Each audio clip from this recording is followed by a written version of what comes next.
sahabat Indonesia, kembali lagi di channel saya Opsi Diaposi, oposisi di dalam oposisi. Baiklah sahabat Indonesia, sebelum saya mulai di konten saya perlu dukungan dari sahabat Indonesia untuk selalu like, share, komen di setiap video saya. Jangan lupa subscribe, dukung terus channel saya. Oke sahabat Indonesia. Baiklah, hari ini saya ingin membuat topik dengan judul video yang saya buat adalah tentang bencana banjir, mata melek ibaratkan burung ruai terkejutkan guntur.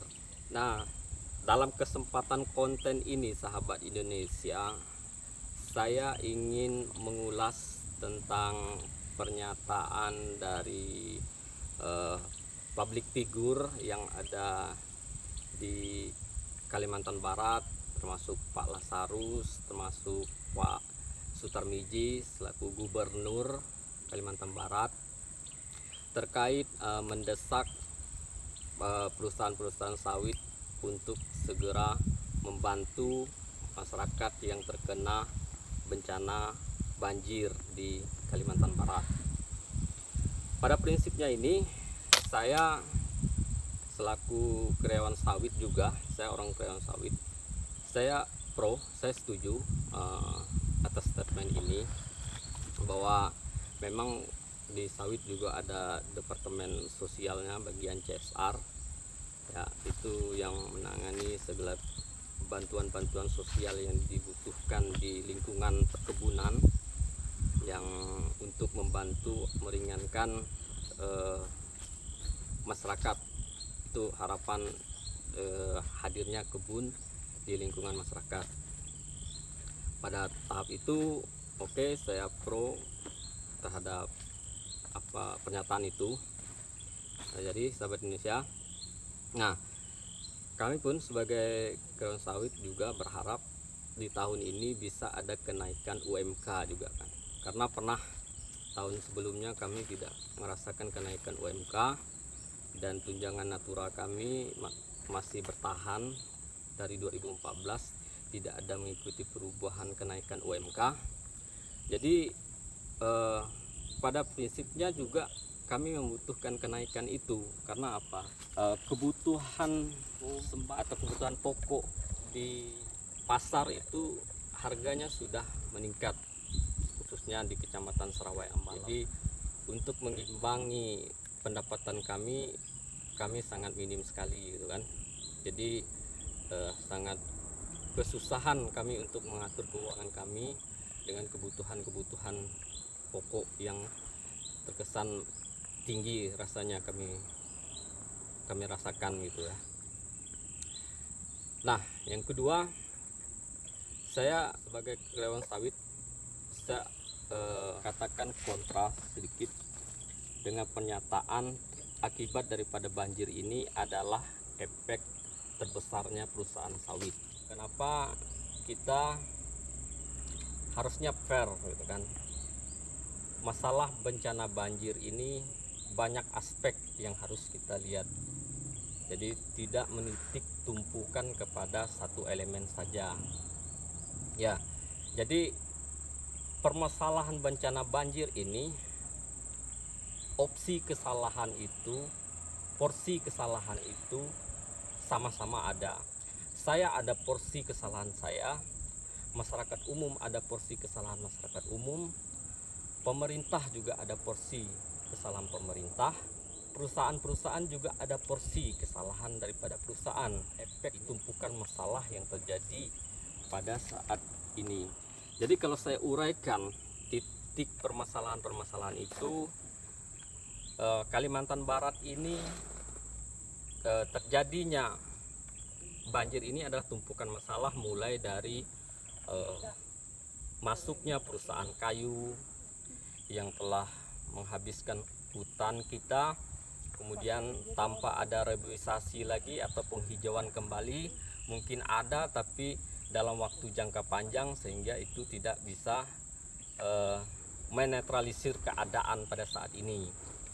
Nah, kedua, kita punya masyarakat umum yang memang masyarakat perlu untuk bertahan hidup, kebutuhan hidup mereka melalui cara-cara yang radikal. Saya katakan masyarakat kita ada yang melakoni pekerjaan peti, ya. Itu dari akibat peti itu terjadi juga pengerukan daripada bibir pantai gitu, bibir pantai sungai, sehingga itu menjadikan erosi. Kemudian tumpukan tanah itu menjadi pendangkalan sungai. Nah, itu juga salah satu efek daripada banjir. Jadi sungai-sungai sudah terjadi pendangkalan, kemudian anak-anak sungai yang diharapkan volume debit air itu bisa berbagi ke arah anak-anak sungai itu, sekarang anak-anak sungai itu sudah tertutup oleh akibat daripada peti, ya. Saya katakan ini tidak menyalahkan, tapi saya tunjukkan realita aspek-aspek yang menyebabkan terjadinya banjir. Kita harus fair dengan keadaan ini. Ini adalah permasalahan yang memang kita harus hadapi bersama, tidak menitipkan permasalahan itu pada satu elemen saja. Kemudian masyarakat yang ladangnya berpindah itu mengakibatkan penebangan hutan, kemudian emulsi asap juga itu mengantarkan karbon dioksida. Ya benar, sawit juga termasuk menghantarkan karbon dioksida ke udara. Kemudian emulsi kendaraan bermotor juga itu termasuk daripada karbon dioksida yang mengakibatkan daripada mengakibatkan efek daripada terjadinya intensitas hujan yang tinggi. Kemudian dulu masyarakat yang penambang emas itu menggunakan mesin dompeng yang kapasitas emulsi asapnya kecil, sekarang sudah menggunakan unit yang besar, menggunakan mesin-mesin Panther, Fuso, terus PS. Itu efek untuk mengeluarkan emulsi asap yang besar, sehingga jadi banyak komponen yang dapat kita lihat gitu kan. Jadi dalam harapan video ini saya menyampaikan kepada pemerintah, masyarakat umum, jangan kita memperluas lubang konflik yang pernah terjadi. Mungkin ada masyarakat yang pro atau kontra dengan sawit ini, sehingga atas statement itu memunculkan lubang konflik yang semakin besar. Karena kami juga sebagai karyawan sawit, inilah tempat kami bertahan mencari nafkah untuk mencari kehidupan kami, untuk bisa tumbuh menjadi masyarakat yang sejahtera.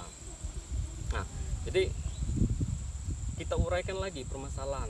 Oke, jika perusahaan sawit ini sebagai dampak terbesarnya, lalu ini ada sebuah kontradiksi yang muncul.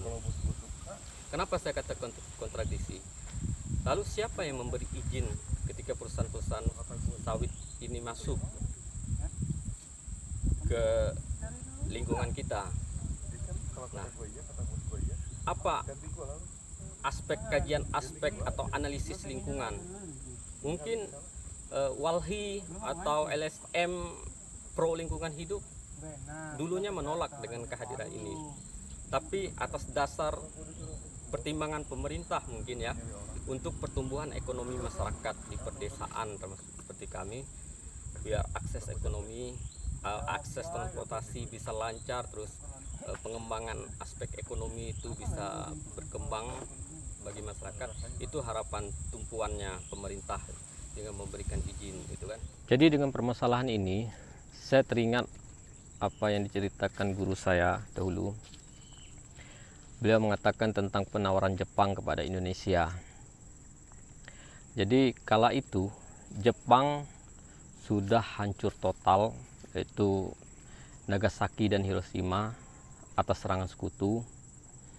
Kemudian mereka bangkit dengan pola pikir kecerdasan mereka, membangun kota dan desa di Jepang itu menjadi kota dan desa yang menjadi Jepang yang negara maju sekarang dengan teknologi.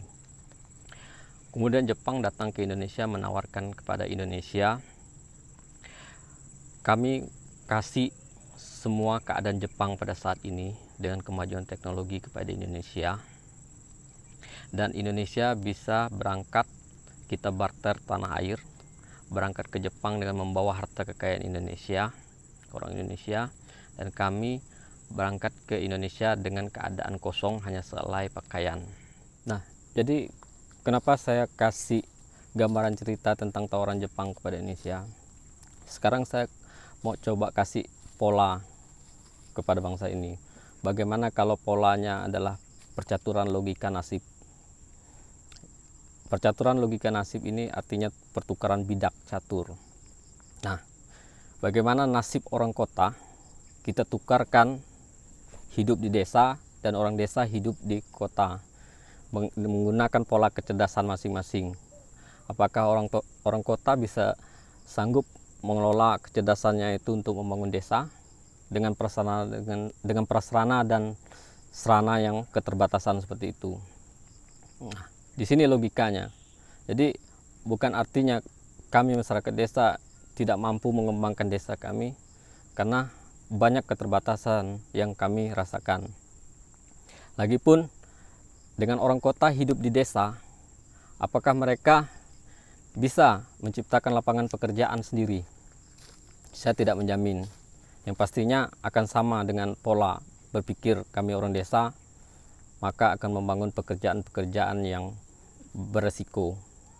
Entah itu peti, entah itu gesek kayu, banyak pekerjaan yang dilakoni masyarakat desa untuk menuju kesejahteraannya, meski bertentangan dengan perihal undang-undang yang dilakukan oleh orang-orang cerdas di kota. Mau tak mau kami harus melakoni itu. Inilah yang saya katakan pola percaturan logika nasib. Jadi sahabat Indonesia atau siapapun, pahami logika ini.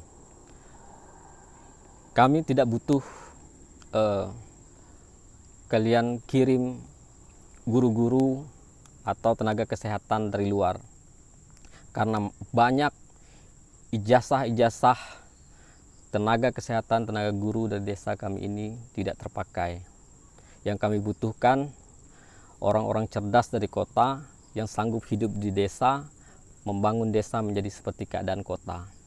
Itu hal yang terpenting. Kami masyarakat Serawai Ambalau sampai saat ini juga merasakan penderitaan. Mungkin di kota baru merasakan permasalahan banjir gitu kan. Di desa Serawai Ambalau ini, di desa-desa Serawai Ambalau, bagaimana kami merasakan melakoni penderitaan ketika kami susah untuk mencari nafkah gitu.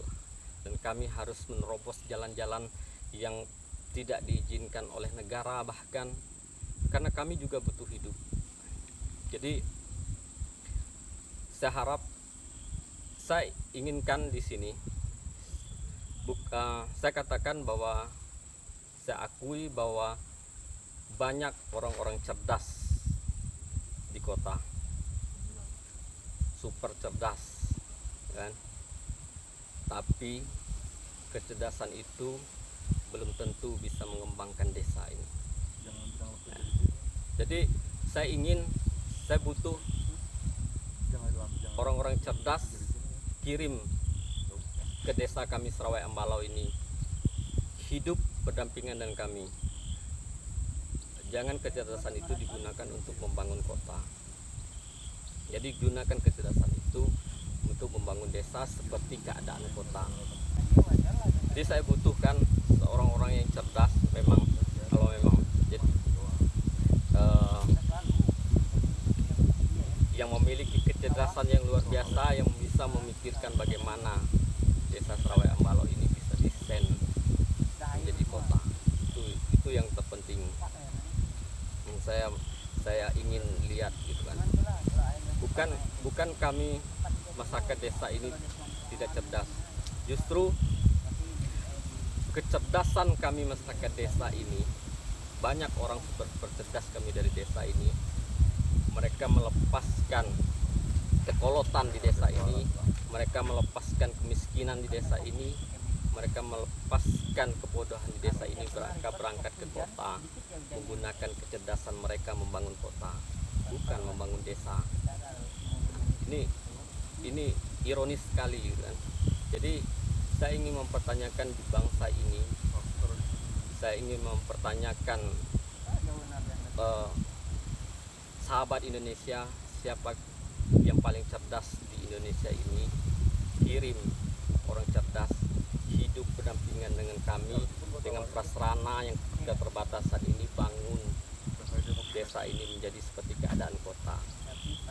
Kalau merasa makanan kami ini tidak ada spaghetti, tidak ada pizza hut, tidak ada hamburger, hadirkan ke sini.